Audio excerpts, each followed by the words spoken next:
अस्सलाम वालेकुम स्टूडेंट्स। आज का हमारा टॉपिक है शाह वलीउल्लाह दहलवी। ये हमारा प्री पार्टीशन का टॉपिक है और प्री पार्टीशन में रिलीजियस रिफॉर्मर्स जो हैं उनमें से ये टॉपिक है। ठीक है, अब हम इस टॉपिक को समझते हैं, स्टार्ट करते हैं। अच्छा, इससे पहले कुछ आपको चीज़ें बता दूँ। इससे पहले की जो हमारी वीडियोज़ होती थी वो स्लाइड्स पर थी।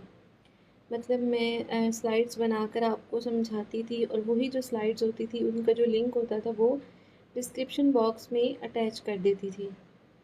उसके बाद ये हुआ कि बहुत से बच्चे मुझे कमेंट्स करने लगे कि हम नोट्स कैसे बनाएं, पेपर में कैसे क्वेश्चन आता है, नोट्स कैसे बनाने चाहिए। तो ये क्वेश्चन बहुत ज़्यादा थे और नो डाउट जब मैं अपने इस लेवल पर थी तो मुझे भी ये सवाल मेरे जहन में होते थे कि नोट्स कैसे बनाने चाहिए, एग्ज़ाम में कैसे पूछा जाता है। तो अब मैंने क्या किया है कि हमारा जो भी टॉपिक है हम उसको समझते हैं, उसकी बायोग्राफी पढ़ते हैं, उस टॉपिक से रिलेटेड जितने भी एमसीक्यूज़ होते हैं वो सब मैं इस वीडियो में कवर करती हूँ इन नोट्स में।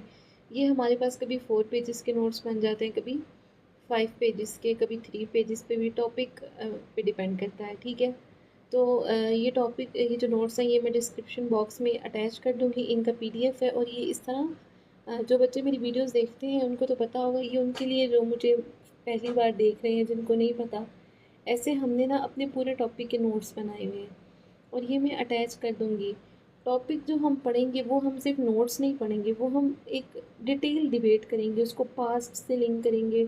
लेकिन आपको ये बताऊँ कि इसमें क्रिटिकल एनालिसिस आपके पास पेपर में सवाल कैसे आता है, किस सवाल को आपने कैसे हल करना है, इसमें हम सब कुछ डिस्कस करेंगे। ठीक है, तो ये वीडियो देखने के बाद आपको ना किसी किस्म का भी कोई डाउट नहीं होगा। पर एक और बात, हम पहला पेज करेंगे तो हम उसकी रिवीजन करेंगे, साथ एक बार दोबारा उसको डिस्कस करेंगे, दूसरे पेज को भी इसी तरह। ये जो 4 पेजेस हैं हम इनको ना डिस्कस करेंगे ताकि आपको यहीं पे लेक्चर याद हो जाए, दोबारा याद करने की आपको ज़रूरत नहीं पड़ेगी। और अच्छा, कुछ बच्चे होते हैं उनको लगता है कि सीएसएस में याद करना पड़ता है, पीएमएस में याद करना पड़ता है। ये मुझे भी ऐसे लगता था कि यार 28-28 टॉपिक हैं, इनको हम कैसे याद करेंगे। तो आपको याद नहीं करना पड़ता, आपको समझना पड़ता है। क्या जो आपने याद किया है पेपर उसमें से आएगा? बिल्कुल नहीं। पेपर में आपने क्रिटिकल एनालिसिस करना होता है, आपको बैकग्राउंड नॉलेज हो, आपको टॉपिक की हर डायमेंशन, हर डोमेन का पता हो तो बस आपके लिए आसान है। आप सवाल समझते हैं और आप अपनी राय देते हैं, आप अपना ओपिनियन देते हैं कि ये टॉपिक है, मैंने इसमें ये पढ़ा है, मैंने क्रिटिकल एनालिसिस किया है, मैं इसकी बुनियाद पर ये दलाइल देता हूँ या देती हूँ। ठीक है, तो आपको याद नहीं करना पड़ता। सीएसएस में आपको वोकैब याद करनी पड़ती है, आपको पेयर ऑफ वर्ड याद करने पड़ते हैं, आपको ईडियम्स याद करने पड़ते हैं, आपको एमसीक्यूज़ याद करने पड़ते हैं, लेकिन आपको टॉपिक याद नहीं करना पड़ता। आप टॉपिक को समझते हैं, एक बार आप मुझसे समझेंगे, फिर आप ये जो पीडीएफ है अपने पास सेव करेंगे। ठीक है, फिर उसी दिन आपने शाम को एक नज़र देखना है, उसमें अगर आपकी कोई चीज़ क्लियर ना हो तो आप किसी भी चीज़ की हेल्प ले सकते हैं। आप इवन चैट जीपीटी की हेल्प लें, आप बोलें उसको प्रॉपर कमांड दें कि मैंने ये टॉपिक पढ़ा है, उसमें ये चीज़ थी, उसमें ये डिबेट थी, इसकी मुझे ये चीज़ समझ नहीं आ रही तो मुझे समझाओ। अगर फिर समझना है तो उसको बोलो कि यार इंसानों की तरह समझाओ। जैसे हम चैट जीपीटी को ट्रीट करते हैं, हम आपने वैसे ही उसको ट्रीट करना है। आपने टॉपिक को समझना है, कोई लफ्ज़, कोई मीनिंग, कोई वोकैब ऐसी आपको नहीं समझ आ रही, आपने उसको स्किप नहीं करना। इसमें आपका फ़ायदा है, उसको स्किप किए बगैर भी गुजारा चल सकता है, लेकिन नहीं, आपका जो मुकाबला है वो उन लोगों के साथ है जो बहुत मेहनत करें, जिनके बहुत बड़े ख्वाब हैं, जो सालों लगा रहे हैं, तो आपने उन्हीं जैसी अप्रोच रखनी है। ठीक है, चलिए अब बहुत ज़्यादा टाइम हो गया, तो अब हम ना अपने टॉपिक को जल्दी जल्दी से स्टार्ट करते हैं। अच्छा जी, तो शाह वलीउल्लाह दहलवी।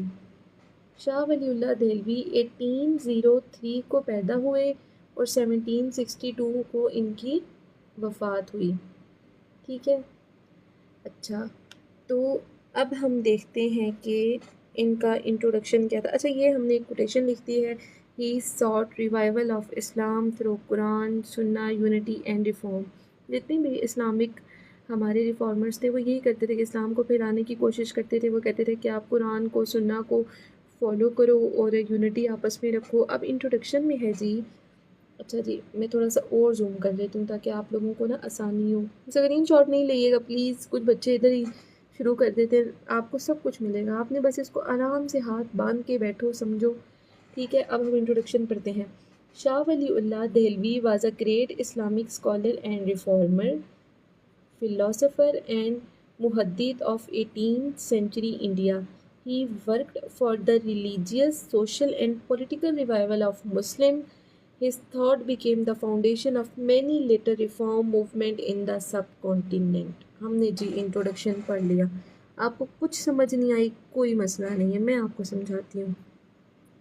शाह वलीउल्लाह 18वीं सदी के बहुत बड़े इस्लामी स्कॉलर, रिफॉर्मर, देन फ़िलोसोफ़र और मुहद्दिद थे। आपको पता है इस्लामी स्कॉलर क्या होता है, रिफॉर्मर क्या होता है जो मूवमेंट चलाते हैं, फ़िलोसोफ़र जो अपनी फ़िलासफ़ी देते हैं, ये मुहद्दिद क्या होता है हम इसको समझते हैं कि उस स्कॉलर को कहते हैं जो अहादीस जो हैं उनको जमा करता है।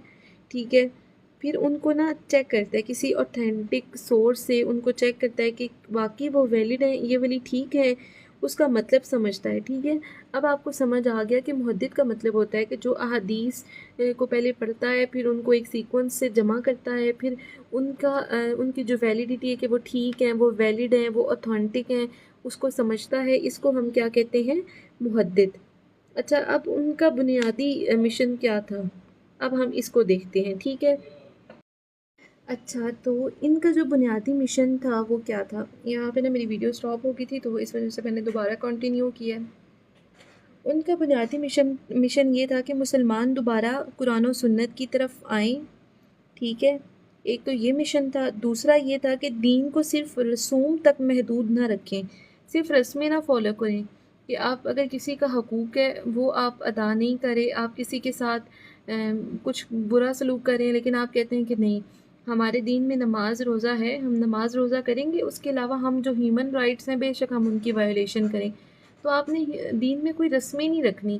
ठीक है, तो उसके बाद है कि मुसलमान आपस में इख्तलाफात कम करें कि जैसे अगर किसी रिलीजन को देखा जाए तो रिलीजन को लेकर भी क्या होता है, मुस्लिम्स में बहुत से इख्तलाफात होते हैं कि हम सुन्नी हैं, हम ये कहते हैं, अगर हम किसी और रिलीजन से हैं, हम अगर हुसैनी है तो हम ये कहते हैं। इसके अलावा जितने भी रिलीजन्स होते हैं वॉटेवर, ठीक है, तो उसमें क्या होता है कि हर इंसान जो सा है वो एक दूसरे से इख्तलाफात ना करे कि हम ऐसे हैं या हम ऐसे हैं। आपका अगर इस्लाम में आपका डिफरेंट मज़हब है, जैसे कि अब हमारे अहले सुन्नत जमात है तो उसमें भी 4 फ़िक़े आ जाते हैं, फ़िक़े हनफ़ी, फ़िक़े जाफ़रिया और इसी तरह कुछ और भी हैं तो मुझे सही से वो याद नहीं है। ठीक है, तो आपने क्या करना है कि आपने उनमें किसी किस्म का भी इख्तलाफात नहीं करना। हो सकता है, ज़ाहिरी बात है, ऑब्वियसली ये हो सकता है, लेकिन आप कोशिश करें कि जो मुसलमान हैं उनमें आपस में इख्तलाफात कम से कम हों। ठीक है, देन आ जाता है कि माशरे में आप इंसाफ करें, यूनिटी पैदा हो, हुक्मरान अपनी ज़िम्मेदारियाँ समझें।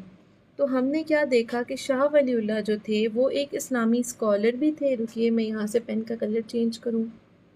ठीक है, उसके बाद वो रिफॉर्मर भी थे, फिर वो फ़िलोसोफ़र भी थे, फिर वो मुहद्दिद भी थे। मुहद्दिद क्या होता है हमने पहले ये डिस्कस कर लिया है कि जो हदीस को समझता है, फिर उनको जमा करता है, फिर ये देखता है कि क्या वो बिल्कुल वैलिड हैं, और उसको हम मुहद्दिद कहते हैं। और उनका जो बुनियादी मिशन था वो ये था कि लोग कुरान और सुन्नत की तरफ जाएँ।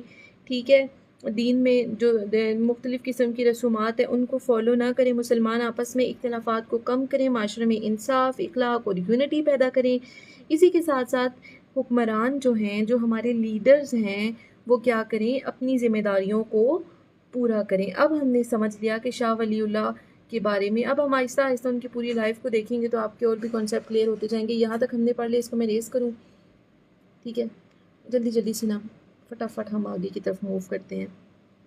अच्छा, अब हम पढ़ते हैं उनकी बायोग्राफ़ी। बायोग्राफ़ी क्या होता है, जब हम किसी की बायोग्राफ़ी पढ़ते हैं तो हम उसकी लाइफ के बारे में पढ़ते हैं। ठीक है, अच्छा जी, फुल नेम उनका क्या था? फुल नेम उनका था शाह वलीउल्लाह अहमद बिन अब्दुर्रहीम दहलवी। अच्छा, जब भी किसी मेजॉरिटी स्टूडेंट्स को पता भी होगा, जब ये बिन आता है ना, ये किसी के बाद, उसका मतलब ये होता है कि उसके फादर का नाम है। ठीक है, तो फुल नेम था शाह वलीउल्लाह अहमद बिन अब्दुर्रहीम दहलवी। शाह वलीउल्लाह उनका अपना नाम था और उनके जो वालिद थे उनका नाम था शाह अब्दुर्रहीम। ठीक है, बॉर्न मतलब वो पैदा कब हुए। अब हम जी उनकी बॉर्न की डेट देख रहे हैं 21 फरवरी 1703 इन दिल्ली, इंडिया। इंडिया का एक शहर है दिल्ली, जिसको हम दिल्ली भी बोल देते हैं। तो उसमें ये पैदा हुए 21 फरवरी 1703 में। इनके फादर का क्या नाम था? ऊपर भी हमने डिस्कस किया, अब्दुल रहीम देलवी इनके वालिद का नाम था, शाह अब्दुल रहीम, ठीक है। और वो फाउंडर थे मदरसा रहीमिया के। अब हमें क्या पता चला कि इनके जो फादर थे उन्होंने क्या बनाया था? मदरसा रहीमिया, मतलब वो उसके ऑनर थे, फाउंडर थे।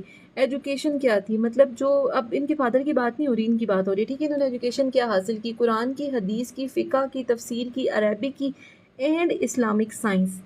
अब कुरान मतलब कुरान, हदीस मतलब कुरान में अल्लाह ताला की आयात होती हैं। हदीस ये होता है कि उसमें आपने पढ़ा हदीस का, जो हम कहते हैं कि हुज़ूर पाक सल्लल्लाहु अलैहि वसल्लम ने हदीस में इरशाद फरमाया है।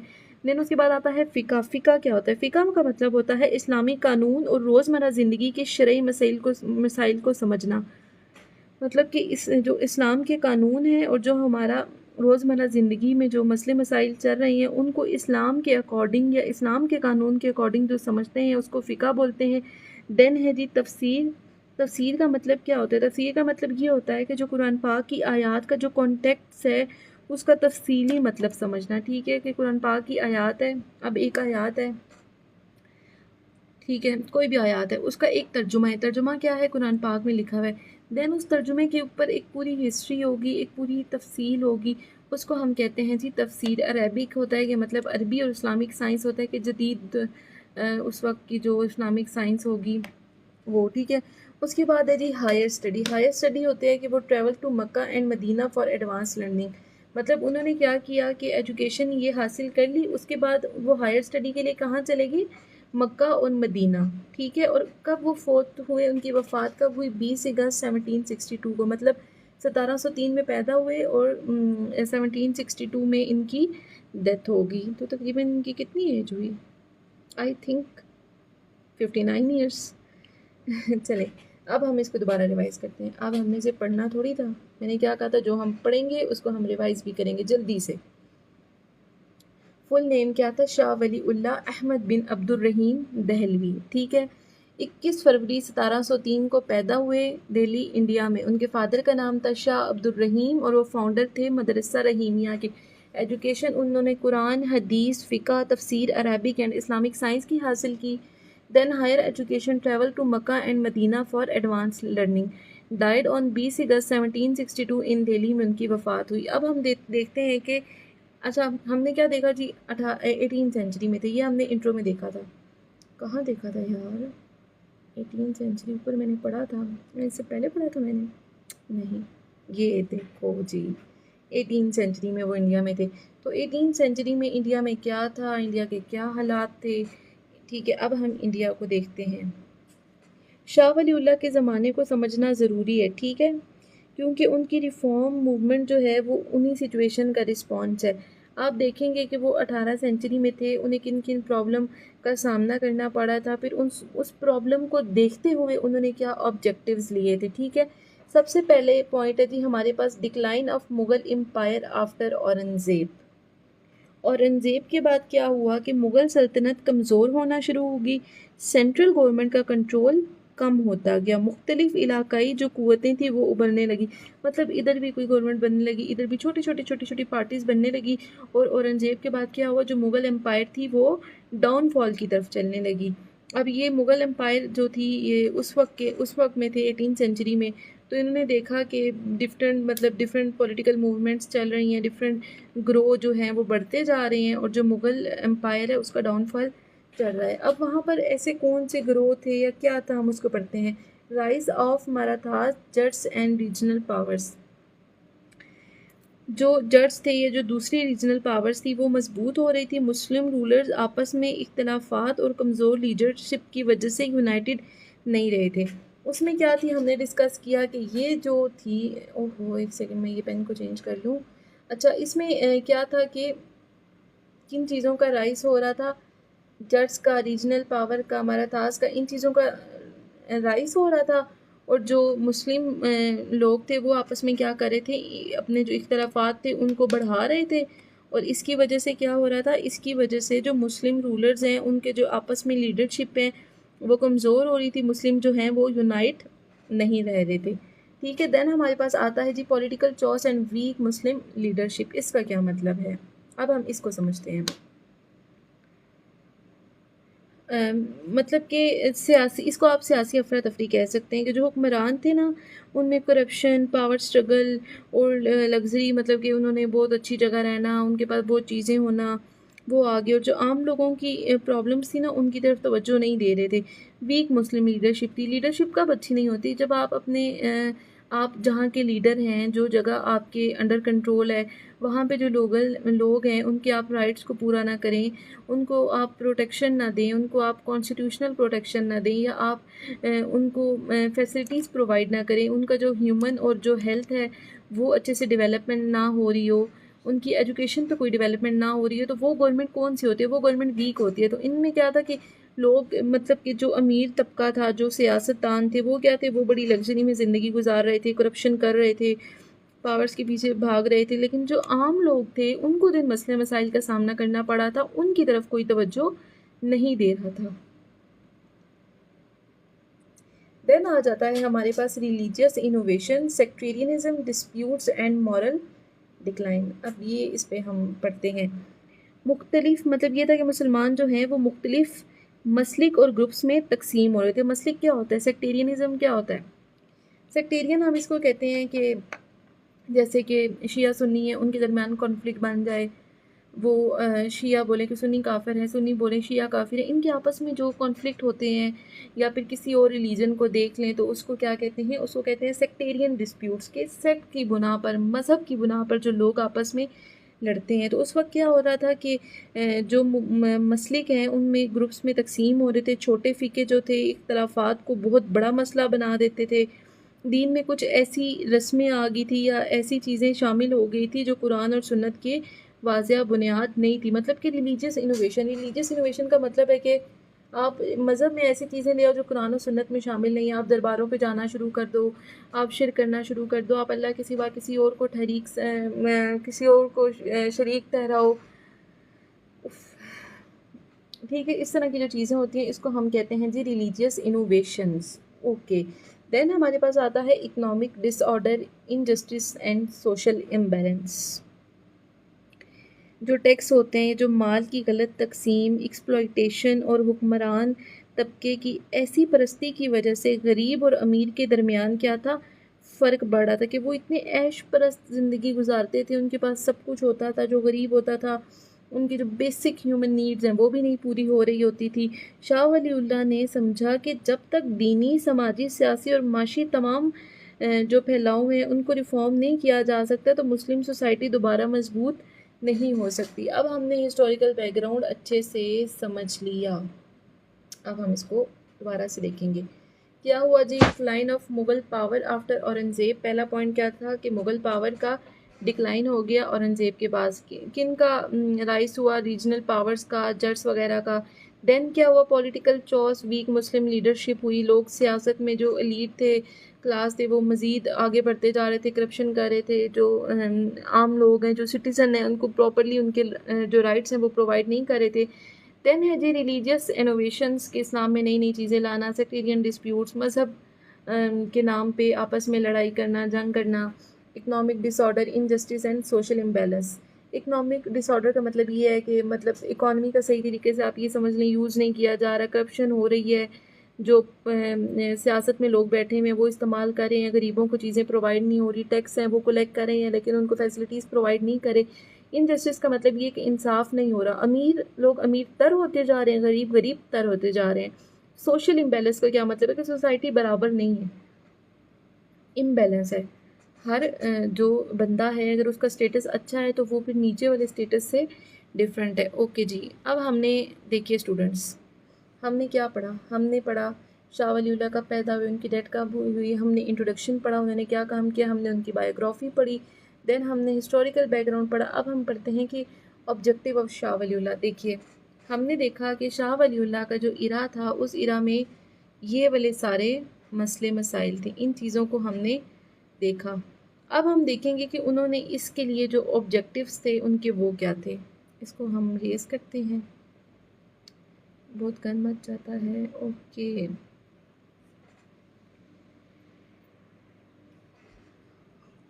नहीं यहाँ पे रख दो कॉफ़ी, बाद में मैं पी लूँगी। अच्छा जी, देन है जी ऑब्जेक्टिव्स ऑफ शाह। हाँ बस ठीक है, यहाँ रख दो। Objectives of Shah Waliullah, revival of pure Islam based on Quran and सुन्ना। ये इनका है जी पहला ऑब्जेक्टिव। इसको हम समझते हैं, ठीक है, इस्लाम की असल रूह को रिवाइव करना। उनका पहला मकसद क्या था? उनका पहला मकसद था कि इस्लाम को कुरान और सुन्नत की बुनियाद पर समझा जाए। लोग जो डिफरेंट रस्में हैं या तासुब है और जहालत से निकल कर दीन की असल टीचिंग को फॉलो करें कि अल्लाह पाक ने कुरान में और सुन्नत में क्या हुक्म दिया है, हम उनकी अहकामात की कैसे पैरवी कर सकते हैं, हम उनको कैसे फ़ॉलो कर सकते हैं। अल्लाह का जो हुक्म है उसके अलावा जितनी भी फ़जूल चीज़ें हैं, फ़जूल रस्म व रवाज हैं जिनमें सोसाइटी जा रही है, उन चीज़ों से ख़ुद को कैसे निकाला जा सके। दैन हमारे पास है reform of Muslim society and moral character. वो चाहते थे कि ऑनेस्टी हो, जस्टिस, डिसिप्लिन, रिस्पॉन्सिबिलिटी और अच्छे इखलाक हो। मतलब कि जो मुस्लिम सोसाइटी है वो रिफ़ॉर्म करे, किसकी तरफ जाए? अच्छे मॉरल करेक्टर की तरफ। मॉरल करेक्टर क्या होता है कि लोग ऑनेस्ट हों, आपस में वफ़ादार हों, जस्टिस हो, इंसाफ हो, डिसिप्लिन हो, एक तरीका हो, जहालत उनके अंदर ना हो। देन रिस्पॉन्सिबिलिटी, मतलब हर इंसान को पता हो कि अगर मेरी ये फाइनेंशियल नीड्स हैं तो मेरी ये रिस्पॉन्सिबिलिटी है, इस रिस्पॉन्सिबिलिटी को मैं पूरा करूँगी तो मेरी ये जो फाइनेंशियल नीड्स हैं ये पूरी हो जाएंगी। हर इंसान को इस चीज़ का पता होना चाहिए। और अच्छे इखलाक हो। अच्छे इखलाक का क्या मतलब है कि आप सेक्ट की बेस पे या किसी भी चीज़ की बेस में आपस में जो ये कह लें कि आपस में जो कॉन्फ्लिक्ट हैं वो ना करें। देन है जी unity among Muslim and reconciliation of differences. Muslim unity, Muslim unity का क्या मतलब है कि वो मुख्तलिफ फ़िकी स्कूल और मुस्लिम जो ग्रुप्स हैं उनके दरमियान हारमनी पैदा करना चाहते थे। उनका ख़्याल ये था कि इख्तलाफात हो सकते हैं लेकिन इख्तलाफात को दुश्मनी में नहीं बदलना चाहिए। अगर कोई किसी और मज़हब से है तो आप क्या करें? आप मुसलमान हैं, आप सब हैं तो मुसलमान ना, आप एक अल्लाह को मानने वाले हैं, आपका अकीदा आखिरत पर यकीन है, आपका अकीदा तौहीद पर यकीन है, ठीक है। उसके बाद आपका तौहीद पर यकीन है। तौहीद क्या होता है? अल्लाह पाक पर यकीन रखना। अकीदा तौहीद इसी में आ जाता है। अकीदा आखिरत का क्या मतलब है कि आप सब मुसलमान हैं तो आप इस पर यकीन रखते हैं कि हमने एक दिन फ़ौत होना है, उसके बाद हमने अल्लाह को जवाबदेह होना है, ठीक है। उसके बाद आप इस चीज़ पे यकीन रखें कि अल्लाह एक है और हज़रत मोहम्मद सल्लल्लाहु अलैहि वसल्लम अल्लाह ताला के आखिरी नबी और रसूल हैं। तमाम मुसलमान चाहे वो सुन्नी हैं, चाहे वो बरेलवी हैं, ये मुझे इतने ना वो उनके नाम नहीं आते मज़हब के, 3-4 के ही आते हैं। अच्छा, या चाहे वो शिया हैं, वो जिस भी मज़हब से हैं, लेकिन उनको इस बात पर यकीन है कि अल्लाह एक है, हमने जाना है इस दुनिया से, हमने अपने अमालों का जवाबदेह होना है। तो वो ये कहते थे कि यूनिटी हो, क्योंकि आप सब मुसलमान हैं, अपने जो डिफरेंसेस हैं उनको ख़त्म करें, अपने जो कॉन्फ्लिक्ट्स हैं उनको ख़त्म करें। देन आ जाता है establishment of justice, balance and sound leadership. इंसाफ पर मबनी लीडरशिप। इंसाफ पर मबनी क्या है कि यार गरीबों को उनके हकूक़ दिए जाएं, उनके इज़्ज़त की हिफाजत की जाए, उनको तहफ़्फ़ुज़ फ़राहम किया जाए।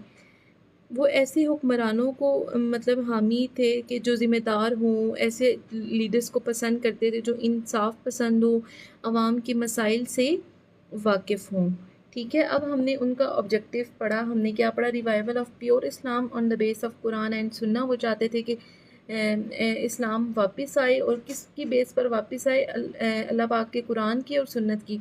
Reform of Muslim society and moral character की जो मुस्लिम सोसाइटी है उसमें रिफॉर्म हो, यूनिटी अमंग मुस्लिम हो, मुसलमानों में यूनिटी हो, उनके जो डिफरेंसेस हैं वो उसको मत देखें, ठीक है। देन हमारे पास है establishment of justice, balance and sound leadership. इंसाफ हो, बैलेंस हो सोसाइटी के बीच में, ठीक है। अब है जी आइडियोलॉजी एंड बिलीव्स। देखें, जो इंसान है, अगर जैसे हमारे कायदे आज़म मोहम्मद अली जिन्ना थे, वो पाकिस्तान बनाना चाहते थे, तो उनकी क्या आइडियोलॉजी थी? उनकी आइडियोलॉजी थी टू नेशन थेरी। जो भी बंदा हो या जो भी पार्टी हो, जो भी पॉलिटिकल पार्टी हो या कोई मूवमेंट हो, वो उनकी ना कोई आइडियोलॉजी होती है। आइडियोलॉजी होना मस्ट होता है। मतलब हर लीडरशिप की ना आइडियोलॉजी होती है कि हम ये चाहते हैं, जैसे हमारी आइडियोलॉजी क्या थी, टू नेशन थेरी, कि बरसगीर में दो मुख्तलिफ जो कौमें हैं वो नहीं रह सकती हैं, हम मुस्लिम्स हैं वो हिंदूज़ हैं। सबसे पहले तो हमारा रिलीजियस डिफरेंस है, उसके बाद हम ईदें मनाते हैं, हम माह रमज़ान के रोज़े रखते हैं। तो मतलब जो हमारी प्रैक्टिसेस हैं, हमारी रिलीजियस प्रैक्टिसेस हैं वो डिफरेंट है, ठीक है। उसके बाद हमारी रसूमात, हमारा उठना बैठना, हमारा सब कुछ डिफरेंट है। तो हमने कहा कि ये जी बरसगीर में ना दो कौमें नहीं रह सकती, इंडिया में दो कौमें नहीं रह सकती, हमें एक अलग वतन चाहिए। हमने टू नेशन थ्योरी को बुनियाद रखा, अपनी आइडियोलॉजी बनाया और हमने अलग मुल्क की डिमांड की, ठीक है। इसी तरह हमने जो हमारा प्रीवियस टॉपिक है उसमें हमने पढ़ा था सैयद अहमद शहीद। सैयद अहमद शहीद में हमने स्टूडेंट्स क्या पढ़ा था, उसमें हमने ये पढ़ा था कि वो कहते हैं कि इस्लाम का रिवाइवल होना चाहिए। वो भी इस्लामिक रिफॉर्म मूवमेंट थी, बिल्कुल ऐसी ही थी, उसमें जंगें थी, जहाद था, वो एक अलग चीज़ थी। लेकिन क्या था, आइडियोलॉजी तो उनकी ये थी कि अल्लाह ताला को माने, उनके अहकामात को माने, तौहीद पर यकीन रखें, शरिया को फॉलो करें। इसी तरह इनकी भी आइडियोलॉजी है, इनकी भी आइडियोलॉजी और बिलीव्स हैं। अब हम उसको पढ़ते हैं। वो कहते हैं emphasise Towhid and obedience to शरिया। उन्होंने अल्लाह की वहदनियत पर बहुत ज़ोर दिया। तौहीद का क्या मतलब है? तौहीद का मतलब है अल्लाह एक है, अल्लाह का कोई शरीक नहीं है, ना उसका कोई बाप है, ना वो कोई इसका बेटा है, ना वो किसी का बाप है, ना वो किसी का बेटा है। अल्लाह सिर्फ़ एक है, उसके साथ किसी को भी शरीक ना ठहराया जाए। एंड ओबीडियंस टू शरिया, इसका क्या मतलब है? उनके नज़दीक ये था कि जो मुसलमान हैं उनकी ज़िंदगी का बुनियादी मरकज़ अल्लाह की ज़ात और उस पर यकीन होना चाहिए। तो जो शरिया क्या है, जब आप अल्लाह की ज़ात पर यकीन रखोगे तो ओबीडियंस क्या होता है, आप फॉलो करो। हम कहते हैं ना कि ये मेरा स्टूडेंट बहुत ओबीडियंट है, मतलब ये मेरा बहुत फर्मा बरदार है, ये मेरी बातें बहुत मानता है। तो अगर जिस बंदे को अल्लाह की तौहीद पर यकीन है तो वो क्या करेगा, वो फिर अल्लाह की जो शरी है, अल्लाह का जो बनाया हुआ कानून है, वो उस कानून को भी तो फॉलो करेगा, ठीक है। उनकी आइडियोलॉजी ये थी। दूसरा है स्पोर्टेड इज्तिहाद एंड डिस्करेड ब्लाइंड तकलीद। अच्छा, इज्तिहाद तो आपका ना ये CSS में पूरा एक इस पे बहुत लंबी डिबेट है, ठीक है। तो ये आपका एक पूरा पूरा टॉपिक बनता है। इज्तिहाद क्या होता है? बहुत से स्टूडेंट जिन्होंने पाकिस्तान इस्लामिक स्टडीज़ की तैयारी कर ली होगी उनको पता होगा। चलें, सबसे पहले मैं आपको ये तो बताऊं कि इज्तिहाद क्या होता है। इज्तिहाद का मतलब है कि कुरान, सुन्नत और इस्लामिक प्रिंसिपल्स की रोशनी में नए मसाइल का हल ढूंढना। अच्छा देखिए, हम अल्लाह पाक ने ना कुरान में हर चीज़ का हल दिया, हर मसले का। आप परेशान होते हैं तो आप सुकून लेने के लिए कुरान पाक पढ़ते हैं, आप तिलावत सुनते हैं, आपको कोई मसले का हल नहीं मिल रहा होता तो आप डिफरेंट स्कॉलर्स के पास जाते हैं, आलिम दीन के पास जाते हैं, उनको कहते हैं कि हमारा ये मसला है। वो कहते हैं कि ठीक है, हम अकॉर्डिंग टू कुरान एंड सुन्ना इसको देखेंगे। अगर किसी की डिवोर्स हो जाती है तो वो जाते हैं, कहते हैं कि मतलब अक्सर ऐसे होता है कि अगर कोई शख्स है उसने गुस्से में किसी को डिवोर्स दे दी है, तो वो जो अपने एरिया का जो स्कॉलर है, मजहबी स्कॉलर है, आलिम दीन भी कह सकते हैं, उसके पास जाएगा, उसको बोलेगा कि मैंने ये काम किया है और इन बेसिस पे ये काम किया है, मेरे देने का अंदाज़ ये था। इस्लामिक स्टडीज़ में तो आपका पूरा इस पर एक बहुत अच्छा खासा डिस्कशन है, आपको हर चीज़ पता होती है। तो बाय द वे वो जाता है तो वो जो एक मजहबी स्कॉलर होता है या जो आलिम दीन होता है वो क्या करता है, अकॉर्डिंग टू कुरान एंड सुन्ना देखता है कि कुरान में इस चीज़ का ये हल है, या कुरान में मतलब कि जैसे अब अहले सुन्नत जमात है उनकी तलाक आसान होती है, और जो थोड़े मुश्किल होती है वो अहले तशी हैं उनकी तलाक इतनी ईजी नहीं होती। तो ये जितने भी फ़ैसले होते हैं ये कुरान और सुन्ना के अकॉर्डिंग होते हैं। अब कुछ फ़ैसले ऐसे होते हैं जो मतलब कुरान और सुन्नत में मौजूद नहीं होते, लेकिन अब जब उनका हल निकाला जाता है ना तो वो कुरान पाक के नज़दीक रह रह कर निकाला जाता है। मतलब कि आपने जो फ़ैसला पढ़ना है, अगर वो कुरान और सुन्नत में उसका जवाब नहीं है तो जो वो पता नहीं क्या उसको कहते हैं, हालांकि कल मैंने पढ़ा भी था, मुजतहिद। जो मुजतहिद होता है वो इज्तिहाद करता है, और वो इज्तिहाद क्या करता है कि कुरान और सुन्नत के पास रहते हुए या कुरान और सुन्नत को देख कर ना वो उस मसले का हल निकालता है। तो ये क्या करते थे कि अगर कोई ऐसा मसला है जिसका कुरान में सुन्नत में उसका हल नहीं है, उसका जवाब नहीं है, तो आप क्या करें, इज्तिहाद करें और डिस्करेज करें ऐसी चीज़ों को, मतलब जिसका कोई आपको मतलब सबूत नहीं है या कुछ भी नहीं है, अल्लाह के अलावा किसी और चीज़ पे ब्लाइंड ट्रस्ट ना करें आप, ठीक है। तो शाह वलीउल्लाह समझते थे कि हर नए मसले में सिर्फ पुराने जवाब को बिना समझे रिपीट करना काफ़ी नहीं होता। स्कॉलर्स को क्या करना चाहिए? रिसर्च करनी चाहिए, रीजनिंग करनी चाहिए, करंट सर्कमस्टांसिस को समझना चाहिए। ये बहुत इंपॉर्टेंट है। ये जो वो है आपके ना पाकिस्तान इस्लामिक स्टडीज़ के लिए बहुत इंपॉर्टेंट है कि देखिए आपने क्या करना है। अब कोई ऐसा मसला है जिसका हल कुरान और सुन्नत के अकॉर्डिंग नहीं है, तो स्कॉलर्स उस पे रिसर्च करें, रीजनिंग करें, करंट सिचुएशन को देखें, उस सिचुएशन को देखते हुए फैसला करें। देन वो कहते थे कि try to create harmony among the school of thoughts. Harmony क्या होता है? उन्होंने कहा कि जो हनफी हैं या शफ़ी हैं या जितने भी, मुझे इनके नाम इतने नहीं पता, ठीक है, जितने भी दूसरे फ़िके या स्कूल के दरमियान कॉमन ग्राउंड ढूंढने की कोशिश की कि इनके दरमियान कुछ ऐसा ऐसा कॉमन ग्राउंड हो कि इनके जो आपस में कॉन्फ्लिक्ट है वो ख़त्म हो। उनका मकसद है कि किसी एक ग्रुप को ख़त्म ना किया जाए, बल्कि अननेसेसरी जो कॉन्फ्लिक्ट है उनको ख़त्म किया जाए।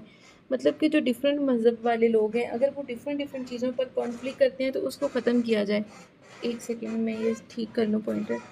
उनके दरमियान जो मतलब मसले मसाइल हैं उन चीज़ों को कुरान और सुन्नत के अकॉर्डिंग हल किया जाए, और जो हारमनी है अकॉर्डिंग टू सेक्ट कह लें उसको ख़त्म किया जाए। देन आता है believe that inner reform and social reform must together. Inner reform क्या होती है कि अंदर के मसले जो होते हैं, और सोशल रिफ़ॉर्म क्या होती है जो हमारी समाजी ज़िंदगी में या जहाँ पर हम मूव ऑन कर रहे होते हैं वहाँ पर जो इश्यूज़ होते हैं उनको सॉल्व किया जाए। उनका ख़्याल ये था कि सिर्फ ज़ाहिरी कानून काफ़ी नहीं है, ठीक है, इंसान का दिल, नीयत, इखलाक भी साफ़ होना चाहिए। इसलिए उन्होंने शरिया और तसव्वुफ़ के दरमियान बैलेंस की बात की। अब हमने क्या देख लिया? Ideology and belief. हमने कहा कि एम्फोसिस करते थे तौहीद पर और ओबीडियंस टू शरिया पर। शरिया होता है इस्लामी कानून। जैसे हम कहते हैं ना पाकिस्तान का कानून क्या है? पाकिस्तान का क्या है जी? पाकिस्तान की कानूनी जो किताब है हम उसको कहते हैं कॉन्स्टिट्यूशन ऑफ पाकिस्तान 1973। एक बुक है, उसमें पाकिस्तान के सब कुछ है, पाकिस्तान को कैसे चलाया जाए, कैसे किया जाए। इसी तरह इस्लाम का जो है किताब वो है कुरान पाक, उसके अकॉर्डिंग सब कुछ किया जाए। सपोर्टेड इज्तिहाद। इज्तिहाद हमने डिस्कस किया कि इज्तिहाद होता है कि जिस मसले का हल कुरान और सुन्नत में ना हो तो आप इज्तिहाद करें। फिर उन्होंने कहा कि try to create harmony among the school of thought, के जो डिफरेंट स्कूल ऑफ थॉट है। स्कूल ऑफ थॉट क्या होता है? मतलब कि डिफरेंट मज़हब होते हैं। कोई अच्छा छोड़ें ये मज़हब वाली डिबेट को, ठीक है, जो कि डिफरेंट भी आप बस ये समझ लें कि जितने भी डिफरेंट स्कूल ऑफ थॉट हैं वो क्या करें, आपस में इत्तेफाक रखें, आपस में प्यार मोहब्बत से रहें, उनके दरमियान जो कॉन्फ्लिक्ट हैं उसको वो ख़त्म करें। Believe that inner reform and social reform must together, कि जो सोशल रिफॉर्म है वो भी होनी चाहिए और आपके अंदर की जो इनर रिफॉर्म्स हैं वो भी होनी चाहिए, ठीक है। मतलब इंसान का दिल, उसका जो नीयत है, उसका जो इखलाक है वो भी साफ़ होना चाहिए। अब हमने बच्चों ये पूरा पेज पढ़ लिया, ठीक है। अब हमने, ओ माय गॉड, 26 मिनट और एक पेज हमने पढ़ा है। बहुत ज़्यादा डिबेट होगी इस पे समझाने के चक्कर में। चलिए जी, अब हम देखते हैं जी एजुकेशनल सर्विसेज। ओहो, ये तो एक मिनट, अभी अब बिना रिकॉर्ड किए अपलोड होने वाली थी, देखें ज़रा। एजुकेशनल सर्विसेज क्या थी? After his father death, Shah Waliullah taught at madrasa Rahimiya in Delhi. He train student in hadith, tafsir, fiqh and Arabic. He made religious learning more systematic, meaningful and practice. इन्होंने क्या किया? जब इनके वालिद मोहतरम की वफ़ात हुई तो शाह वलीउल्लाह ने एक मदरसा है, मदरसा रहीमिया, जो दिल्ली में मौजूद था, उसमें पढ़ाना शुरू कर दिया। ही ट्रेन स्टूडेंट, वो स्टूडेंट्स को ट्रेन करते थे। हदीत, उनको हदीस का जो तफसीर है उसका, फ़िक़्ह का, अरबी की जो तालीम थी, यही तालीम हमने उनकी बायोग्राफी में पढ़ा था, उन्होंने खुद हासिल की थी। ये अपने स्टूडेंट्स को प्रोवाइड करते थे। ही made religious learning more systematic, meaningful and practice. उनका मतलब ये था कि आपने ना उसको समझना है, आपने उसके मतलब को समझना है, प्रैक्टिकल लाइफ में इसको इम्प्लीमेंट करना है। हम क्या करते हैं? हम कुरान पाक पढ़ लेते हैं। आप में से बहुत से स्टूडेंट्स ऐसे होंगे जिन्होंने तर्जुमा के साथ कुरान पाक नहीं पढ़ा होगा, ऐसे होंगे। बहुत से ऐसे होंगे, मेजॉरिटी कम हो इस चीज़ में, जिन्होंने मतलब जिनको नमाज का तर्जुमा नहीं आता होगा। आप नमाज़ पढ़ते हैं लेकिन आप क्या करते हैं? आप सजदे में टकरे मारते हैं। आपको पता ही नहीं होता कि आप अल्लाह के पास जा रहे हैं, आप किस लिए जा रहे हैं, आपका अल्लाह के साथ जो कनेक्शन है वो अभी बन रहा है, तो आप अल्लाह को क्या कहना चाह रहे हैं। अगर आप तर्जुमे के साथ नमाज को पढ़ें तो आपको समझ आएगी कि अच्छा, जब मैं सजदे में जाता हूँ तो मैं ये जो अल्फाज अदा करता हूँ, इसका क्या मतलब है? इसका मतलब है कि मैं अल्लाह को ये कहना चाह रहा हूँ। तो उन्होंने क्या किया अपने वक़्त में, उन्होंने जो रिलीजियस लर्निंग दी वो बहुत सिस्टमैटिक थी कि लोगों को मीनिंग का पता था, प्रैक्टिकल लाइफ में उसको इम्प्लीमेंट करते थे। इनका जो मेजर वर्क था वो कौन-सा था? Hujjatullah Baligha explain the wisdom and philosophy of Islamic law. ये क्या थी? हम इसको डिस्कस करते हैं जी, 1 सेकंड। ये उनकी सबसे मशहूर किताब है, हज्जतुल्लाह अल बालिगा। शायद मेरी प्रोनाउंसिएशन ठीक ना हो, नहीं ठीक है। ठीक है, तो ये उनकी मशहूर किताब थी। इसमें उन्होंने इस्लामी जो अहकामात थे वो बयान किए। उन्होंने मतलब जो इस्लाम के पीछे जो विज़डम है उसको समझने की कोशिश की। मिसाल के तौर पर इस्लाम में कोई हुक्म सिर्फ फॉर्मल रूल नहीं होता, उसके पीछे कोई करैक्टर, कोई फैमिली सिस्टम, कोई सोशल जस्टिस, कलेक्टिव वेलफेयर का कोई ना कोई मकसद होता है। तो इस किताब में दीन, माशरे, सियासत और इकॉनमी के दरमियान रिलेशन को एक्सप्लेन किया था। ठीक है, हमने पढ़ा कि explain the wisdom and philosophy of Islamic law. Then था फ़तहुर रहमान फिर तर्जुमातुल कुरान। इसमें इन्होंने क्या किया?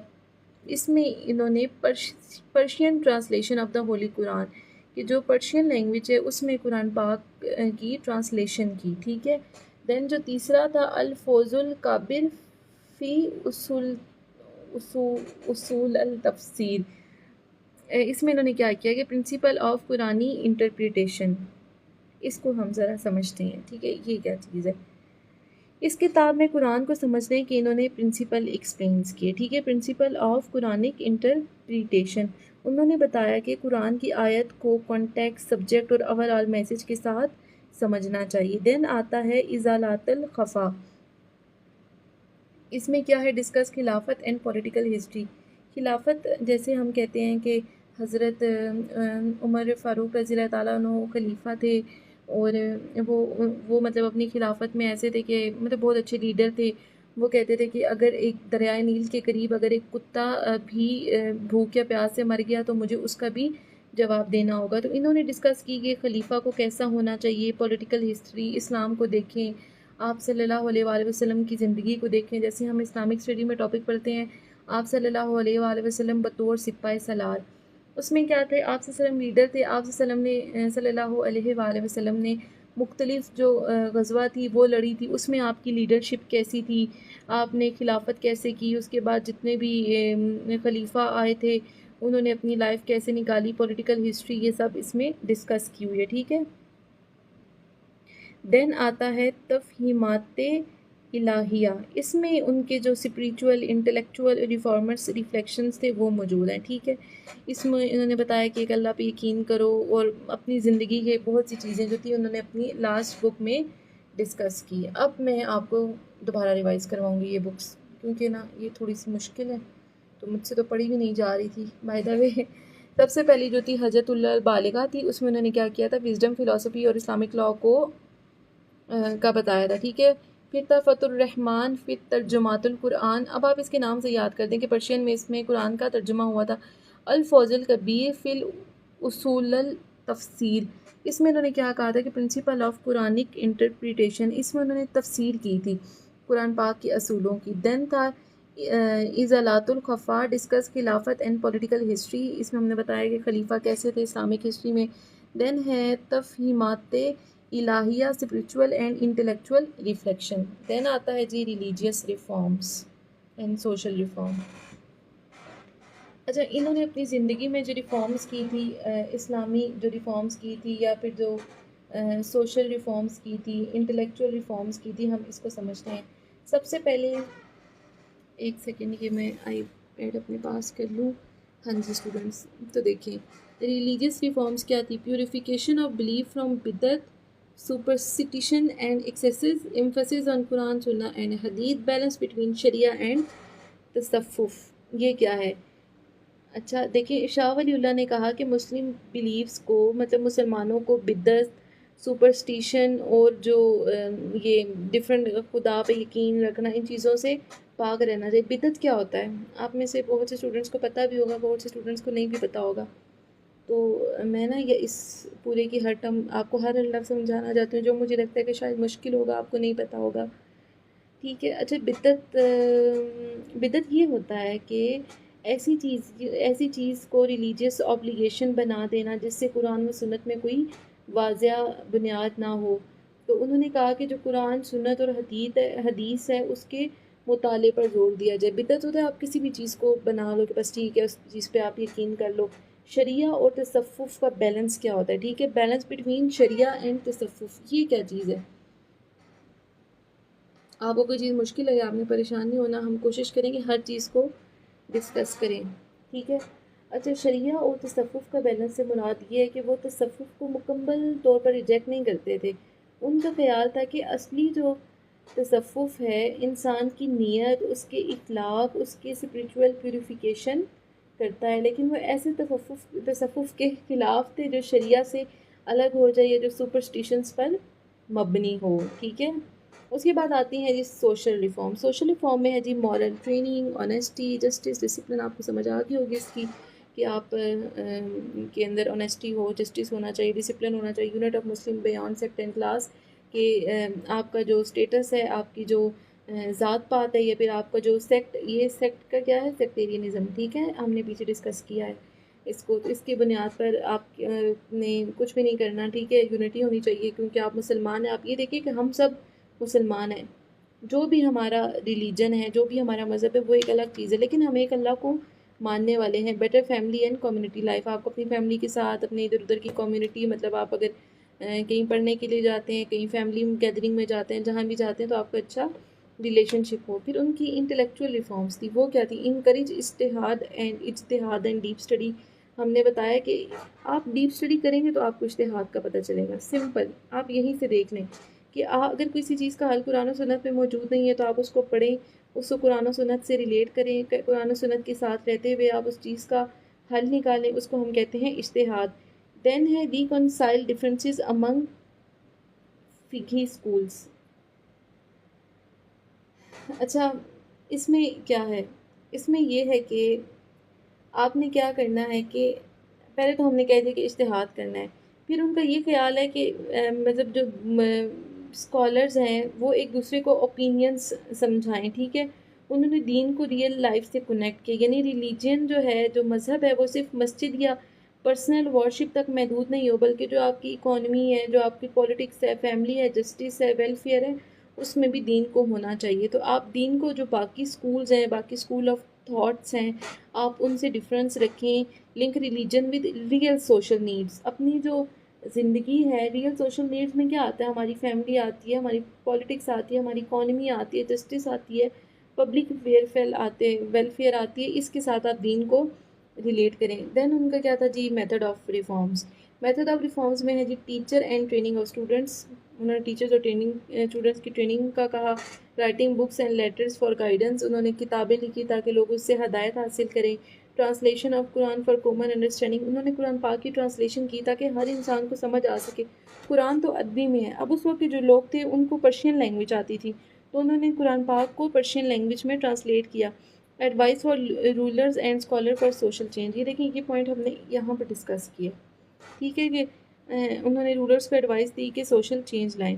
अब उनके मेथड ऑफ रिफॉर्म क्या थे? टीचिंग थी, वो मतलब ये हमने ऊपर वाले ही है ना, इसको वो बना दिया है। एक मिनट, इसको मैं रेज कर दूँ।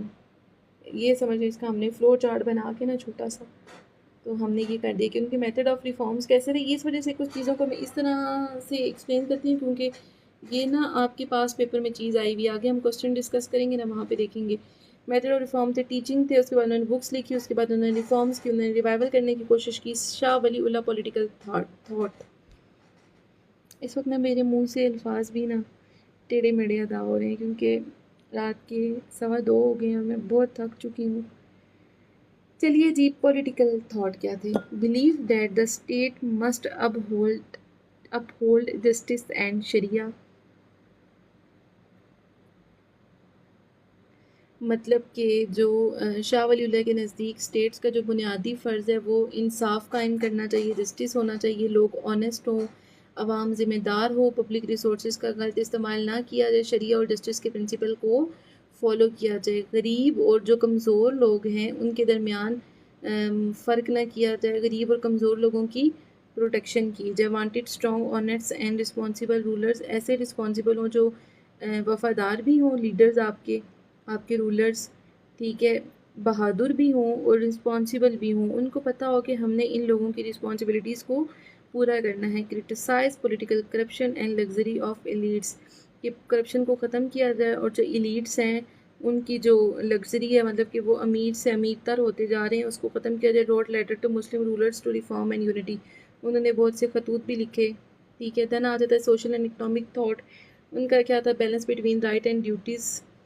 सोशल में ये है कि moral discipline, family and social cooperation, equality and harmony with Muslim world. Social thought ये होते हैं जो आपका समाज को लेके होते हैं। उन्होंने कहा कि बैलेंस होना चाहिए राइट्स और ड्यूटीज़ के दरमियान में। ये आपके राइट्स हैं, ठीक है, और ये ड्यूटीज़ हैं, ये आपको असाइन की गई हैं, आप इनको फॉलो करें। फैमिली वैल्यूज़, सोशल कोऑपरेशन होनी चाहिए, इक्वलिटी होनी चाहिए, हार्मनी होनी चाहिए मुस्लिम सोसाइटी में, ठीक है। इकोनॉमिक थॉट क्या थे कि कॉन्डेम्ड एक्सप्लॉयटेशन और unfair taxation, stress lawful earning, moderation, circulation of wealth, linked economic justice with social stability. Shah Waliullah exploitation के ख़िलाफ़ थे, ठीक है। होर्डिंग का क्या मतलब होता है? होर्डिंग का मतलब होता है कि माल या जो ज़रूरी चीज़ें उनको रोक लेना ताकि आर्टिफिशियल शॉर्टेज पैदा हो जाए, ठीक है, और बाद में महंगी चीज़ें बेचना। जैसे अब गंदम है ना, तो उसको क्या करेंगे, स्टॉक करके रख लेंगे और बाद में उसको जब उस चीज़ की कमी हो जाएगी, किल्लत हो जाएगी, लोगों को ज़रूरत होगी, बाद में उसको एक्सपेंसिव करके बेचना। तो उन्होंने इस चीज़ के ख़िलाफ़ थे। वो लॉफुल अर्निंग और मॉडरेशन के हामी थे। उनके नज़दीक माल सोसाइटी में सर्कुलेट होना चाहिए, हर चीज़ ईज़िली लोगों को अवेलेबल हो। अगर तमाम वेल्थ चंद लोगों के पास जमा हो जाए, तमाम पैसा चंद लोगों के पास जमा हो जाए, तो सोशल इम्बैलेंस पैदा होगा। उनका जो इम्पोर्टेंट पॉइंट है वो ये है कि माशी इंसाफ के बगैर समाजी स्टेबिलिटी मुमकिन नहीं है। कि सोसाइटी में अगर अनजस्टिस होगा, सोसाइटी में जस्टिस नहीं होगा, तो सोसाइटी में स्टेबिलिटी पॉसिबल नहीं है। जब आम लोग जो हैं, आम आवाम है हमारी तरह, वो पॉवर्टी और एक्सप्लॉयटेशन का शिकार होगी, तो जो एलीट लग्जरी है उनमें अनरेस्ट पैदा हो जाएगी, ठीक है। देन है जी रूल इन मुस्लिम रिवाइवल, उन्होंने क्या किया जी, मुस्लिम को जगाया, awake Muslim and during period of decline, जब बुरा वक्त था, मुगल डिक्लाइन का वक्त था, उन्होंने लोगों को जगाया। Revive the study of hadith and Quran, कुरान और हदीथ के बारे में बताया। Providing an ideological basis for reform, हमने पीछे इनकी आइडियोलॉजी डिस्कस की है। Connected faith with collective improvement, मतलब कि आप लोग एक साथ फेथ के साथ कनेक्ट रहेंगे तो फिर उससे क्या होगा, आपको इम्प्रूवमेंट मिलेगी। कलेक्टिव कनेक्टेड फेथ होगा तो कलेक्टिव इम्प्रूवमेंट मिलेगी। इम्पैक्ट ऑन लेटर मूवमेंट, मतलब कि उसके बाद इन्फ्लुएंस, शाह अब्दुल अजीज़ इनसे इन्फ्लुएंस हुए। सैयद अहमद शहीद एंड शाह इस्माइल शहीद हुए, इनसे इन्फ्लुएंस। देन है shape later reformist trend in the subcontinent, इनकी वजह से सब कॉन्टिनेंट में और भी रिफॉर्मेंट्स आए अफेक्टेड। उसके बाद जो दारुल उलूम देवबंद था, ये अहले हदीथ और अदर रिवाइवलिस्ट थे, उनका इन पर जो है इफ़ेक्ट हुआ। टाइम लाइन क्या जी, हम ये देख लेते हैं। देखिए स्टूडेंट, ये टाइम लाइन में क्यों डाल रही हूँ, क्योंकि आपको पीछे वाली जो हिस्ट्री है ना वो याद रहे, ठीक है। जब हम हिस्ट्री करते हैं ना तो ये थोड़ी सी मुश्किल चीज़ होती है, आगे आगे जाते हैं तो पीछे कीमा बनता जाता है, खिचड़ी पकती जाती है। तो मैं बार बार कहीं ना कोई छोटा सा फ्लो चार्ट कह लें, या आप इसको कोई टाइम लाइन कह लें कि जो हमने पीछे पढ़ा होता है ना, हम कहीं ना कहीं उसको रिवाइज़ कर लेते हैं। अब जी 1703 में ये दिल्ली में पैदा हुए, फिर ये हिजाज़ के ट्रैवल करके इन्होंने तालीम हासिल की। फिर ये मैंने बताया कि मक्का और मदीना गए, रिटर्न टू दिल्ली आए, मतलब फिर ये 1732 में दिल्ली वापस आ गए। फिर इन्होंने क्या किया, दिल्ली में इनकी वफ़ात होगी। इन्होंने पहले पढ़ाया और फिर इनकी वफ़ात हुई। चैलेंजेस टू हिज मिशन, अच्छा इन्होंने इतना कुछ करना चाहा तो इनमें इन्होंने किसी मसाइल का भी सामना किया होगा ना। इनकी क्या ज़िंदगी में मसाइल थे, हम उसको डिस्कस करते हैं। Weak Mughal authority and political chaos, central government कमज़ोर थी, ठीक है, मुगल जो इरा था उसका डिक्लाइन चल रहा था, इसलिए लार्ज स्केल रिफॉर्म इम्प्लीमेंटेशन करने के लिए स्ट्रॉन्ग पॉलिटिकल स्ट्रक्चर मौजूद नहीं था। लार्ज जो स्केल की रिफॉर्म्स होती हैं उसके लिए स्ट्रॉन्ग सियासत होना बहुत ज़्यादा ज़रूरी है, लेकिन इनके टाइम पे वो चीज़ मौजूद नहीं थी। देन है डीप सेक्टेरियन डिफरेंसेस अमंग मुस्लिम, मुसलमानों में जो मजहबी आप मसलिक कह लें या जो सेक्टेरियन है, वो ग्रुप बेस्ड कॉन्फ्लिक्ट में मतलब ये कह लें कि डिवाइड थे, ठीक है। यूनिटी की बात करना आसान था, लेकिन प्रैक्टिकली डिफरेंसेस जो थे वो बहुत ज़्यादा थे, ठीक है। देन आ जाता है rigid resistance from rigid scholar and invested interest. कुछ स्कॉलर अपने नई इंटेलेक्चुअल अप्रोच, इज्तिहाद और फ़िक़्ह हारमनी की कोशिश से मुत्तहिद नहीं थे। मतलब कुछ तो मानते थे कि हम इज्तिहाद करेंगे, इस चीज़ का हल कुरान और सुन्नत में नहीं है, लेकिन कुछ रिजिड भी थे जो इस चीज़ को मानते ही नहीं थे। अच्छे स्कॉलर्स थे तो कुछ ऐसे भी थे जो एक्सेप्ट नहीं करते थे। Economic decline and social disunity. Economy बहुत बुरी थी, एलीट एलीट होते जा रहे थे, गरीबों को हकूक़ नहीं मिल रहे थे, सोशल डिसयूनिटी थी। लोगों के दरमियान जो यूनिटी होती है, जो अवाम के दरमियान यूनिटी होती है, सोसाइटी में जो यूनिटी होती है, उसको हम कहते हैं सोशल यूनिटी। तो वहाँ पर नहीं थी, सोशल डिसयूनिटी थी। No direct political power to fully implement reforms. इसका क्या मतलब है जी? इसका मतलब आप ये समझ रहे हैं कि डायरेक्ट जो पॉलिटिकल पावर है वो नहीं थी। शाह वलीउल्लाह खुद किसी लार्ज स्टेट के रूलर नहीं थे, ठीक है। वो आइडियाज़, एजुकेशन और एडवाइस के ज़रिए रिफॉर्म कर सकते थे, लेकिन उनके पास डायरेक्ट एडमिनिस्ट्रेशन अथॉरिटी नहीं थी। क्या करते थे? किताबें लिख देते थे, लोगों को अवेयर करने की कोशिश करते थे, लेकिन इतने पॉलिटिकल स्ट्रॉन्ग तो नहीं थे ना कि वो हर तरफ अपना इन्फ्लुएंस फैला सकें। अच्छा जी, डन है जी। अब ये हमने पहले डिस्कस किया हुआ है, लेकिन मैंने यहाँ पे फिर रखा है। अब हम अपने पीछे 4 पेजेस के डिबेट को दोबारा देखेंगे। Achievement and contribution. ये ग्रेट स्कॉलर्स थे, मुहद्दिद थे और मुजद्दिद ऑफ द ईरा थे, ठीक है। देन हमने पढ़ा इन्होंने ट्रांसलेट कुरान किया पर्शियन लैंग्वेज में। देन इन्होंने रिवाइव ऑफ हदीस स्टडीज़ इन इंडिया की, promoted harmony among the school of thought. Harmony का मतलब है कि यार तुम लोगों का जो भी सेक्ट है, तुम लोगों का जो भी मजहब है, तुम लोग सिर्फ इस बात पे एक साथ हो जाओ, इस बात पे आपस में कॉन्फ्लिक्ट को ख़त्म करो कि तुम एक अल्लाह को मानने वाले हो, अकीदा आखरत पर, अकीदा तौहीद पर यकीन रखने वाले हो। देन है जी give social political and economic interpretation of Islam. उन्होंने बताया कि सोसाइटी में ये करो, सियासत ऐसी हो, इकनॉमिक ये हो, हर जगह की इंटरप्रिटेशन की। Laid intellectual foundation for the Muslim movement. हमने पहले भी डिस्कस किया कि उसके बाद इतनी ज़्यादा स्कॉलर्स आए, उन्होंने इनकी बेस पे या इनकी फाउंडेशन की बेस पे इंस्पायर हुए और उन्होंने मूवमेंट स्टार्ट की। क्रिटिकल एनालिसिस आपके पेपर में बहुत ज़्यादा ज़रूरी है बच्चों, ठीक है। आपने ज़्यादातर जो आपके पास पेपर पे सवाल आते हैं ना, वो तो आते ही क्रिटिकल एनालिसिस है। मैंने पास पेपर डाला हुआ है, लेकिन इतनी जल्दी जंप नहीं करने दूँगी, पहले सारा समझाऊँगी आप लोगों को। अब मुझे लग रहा है मेरा गला ना बिल्कुल बंद होने वाला है। सुबह से मैं क्लासेस ले रही हूँ और अब मैं वीडियो रिकॉर्ड कर रही हूँ। अच्छा जी, critical analysis. Shah Waliullah was not merely a religious scholar, he was a thinker of revival and reconstruction. He understood that the decline of Muslim had moral, political, and economic causes. His balanced approach combined spirituality, Sharia, education, and social justice. Though he did not lead a large political state movement himself, his ideas transformed later generations. His role remains central in the intellectual history of Muslim India. चलो जी, इसको हम समझते हैं। देखें, शाह वलीउल्लाह की जो सबसे बड़ी स्ट्रेंथ थी, उनका बैलेंस अप्रोच था, ठीक है। वो सिर्फ दीनी जो रस्में थी उनकी रिफॉर्म नहीं चाहते थे। उन्होंने मुस्लिम डिक्लाइन के रिलीजियस, सोशल, पॉलिटिकल और इकोनॉमिक जो कॉजेज़ थे उनको आइडेंटिफाई किया कि अगर मुस्लिम्स का डिक्लाइन हो रहा है तो उसकी मज़हबी कॉजेज़ क्या हैं, उसकी समाजी कॉजेज़ क्या हैं, उसकी सियासी वजह क्या है, उसकी माशी वजह क्या है। उन्होंने इन सब चीज़ों को डिस्कस किया। उन्होंने कुरान और हदीत के मुताले को रिवाइव किया। कैसे किया? जैसे उन्होंने पर्शियन में कुरान पाक लिखा, मुस्लिम यूनिटी प्रमोट की, सोशल इनजस्टिस पर बात की। उनके आइडियाज़ ने लेटर जनरेशन को इंस्पायर किया। उनका इम्पैक्ट अपनी लाइफ टाइम के बाद और ज़्यादा नज़र आया कि देखो उन्होंने इतना कुछ किया है कि इतने साल गुजर चुके हैं। 18वीं सदी की बात है और हम लोग किस सदी में हैं? 2027 आ गया है। आप लोगों ने 2027 का पेपर देना है, किसी ने 2028 का देना होगा। अभी तक आप इनके रट्टे मारे हैं। इन्होंने इतनी खिदमत की थी कि आज तक इनको याद रखा जा रहा है, ठीक है। अच्छा, हर चीज़ अच्छा, इनके आर्गूमेंट इन फेवर क्या थे?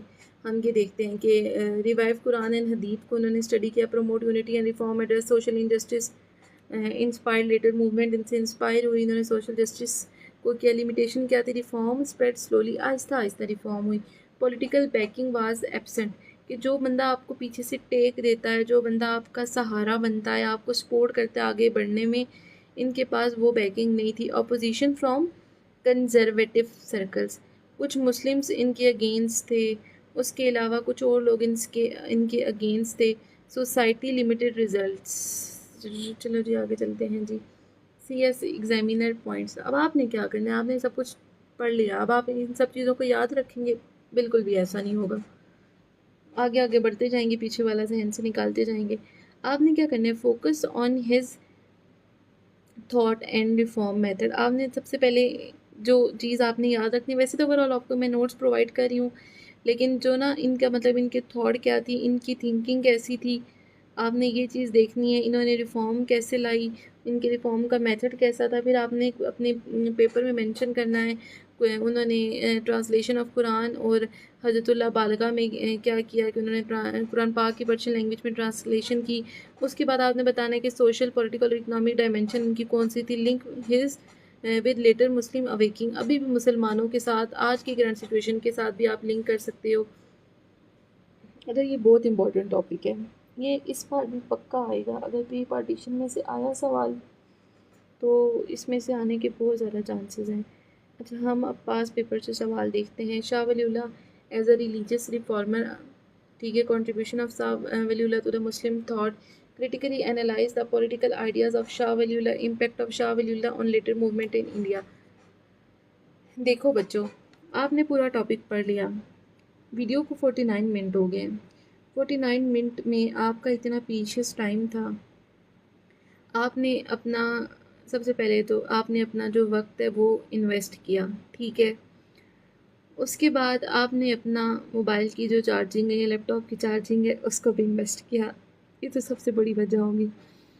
तीसरी वजह ये कि आपने एक तो आपने ये किया, उसके बाद अच्छा छोड़ें इस चीज़ को, मैं तो किसी और डिबेट में चली हूँ। सिंपल मैं ये कहना चाह रही हूँ कि आपने क्या करना है, इन क्वेश्चंस को खुद सॉल्व करना है। जो प्रीवियस वीडियो थी ना उसमें मैं समझा रही थी कि इसमें ये लिखना है, इसमें ये लिखना है, फिर मैंने कहा नहीं, आपको नोट्स बने बनाए मिल रहे हैं, आपको क्वेश्चंस समझाए जा रहे हैं, ये लिखें, तो फिर आप क्रिटिकल एनालिसिस कहाँ पे करेंगे, आप खुद कैसे सोचेंगे? तो आपने क्या करना है, एटलीस्ट आप इसमें से कोई भी 2 क्वेश्चन उठाएं, आप उसको खुद अपने अल्फाजों में सॉल्व करने की कोशिश करें। ये ना सोचें कि अब इसको मैं याद करूँगी या याद करूँगा और ज़ुबानी लिखूँगा, नहीं, इसकी ज़रूरत नहीं है यार। देखो, देख के लिखो, आउटलाइन बनाओ, सवाल की आउटलाइन बनाओ कि इसमें मैं ये लिख सकता हूँ, इसमें मैं ये हटेस डाल सकता हूँ, और फिर अपने मेंटोर्स को चेक करवाओ। ये बहुत ज़्यादा ज़रूरी है और ये बहुत इंपॉर्टेंट टॉपिक है। पिछले टॉपिक में तो मैंने ये नहीं बोला था, लेकिन इसमें मैं बोलूँगी कि प्लीज़ इसमें से अगर 2 को नहीं कर सकते, वैसे तो 4 हैं, अगर आपने टॉपर वाली अप्रोच रखनी है तो आप 4 के 4 को सॉल्व करें, उनकी आउटलाइन बनाएं। नहीं तो आप 2 करें, 2 नहीं कर सकते तो एटलीस्ट एक क्वेश्चन है उसको आप ज़रूर सॉल्व करें, ठीक है। अब इसमें जो पास पेपर के क्वेश्चन थे मैंने वो भी डाल दिए। अब हम ना ओवरऑल अपने पूरे टॉपिक की रिवीजन करते हैं, ठीक है, बस फिर ख़त्म कर दूँगी, भाग जाना सारे। 1 पेज रिवीजन क्या है जी। बॉर्न कब हुए? 1703 दिल्ली में। अब तो मुझे याद हो चुका है, आज तो मेरी ख्वाब में भी आएंगे ठीक है। देन है जी, फादर का क्या नाम था? शाह अब्दुल रहीम। इंस्टीट्यूशन क्या था? मदरसा रहीमिया। हिजाज इन्होंने विजिट किया 1730 में। कुरान पाक की इन्होंने ट्रांसलेशन की पर्शियन लैंग्वेज में। मेजर वर्क क्या थे इनकी? 3 किताबों के नाम लिखते हैं, ठीक है। ऑब्जेक्टिव क्या था? Revival, unity, reform and justice. Method क्या था? टीचिंग की, राइटिंग की, गाइडेंस की, रिवाइवल किया। दिल्ली में इनकी वफ़ात होगी। इनसे इंस्पायर्ड कौन कौन हुए? इसके बाद शाह अब्दुल अज़ीज़ हुए, शाह अहमद शहीद। अच्छा, ये मैंने पहले ना इसकी वीडियो बना दी, बहुत मज़े का टॉपिक था, तो अब मैं शाह अब्दुल अज़ीज़ की बना के दूँगी, ठीक है। फिर उसके बाद लिटिल रिफॉर्म मूवमेंट हुई, लेकिन 3-4 रिफॉर्म मूवमेंट ज़्यादा इंपॉर्टेंट है। इतना आपको ना उसमें अंदर वो जाने की ज़रूरत नहीं है, क्योंकि अभी तो बहुत कुछ हुआ है मुस्लिम हिस्ट्री में, आप सारा तो नहीं कवर कर सकते। अच्छा जी, अब ज़रा वापस चलें मेरे साथ। ओहो, क्या हो रहा है? हमने ये सब कुछ पढ़ा है, ठीक है। Introduction, biography, historical background, objective of Shah Waliullah, ideology and belief.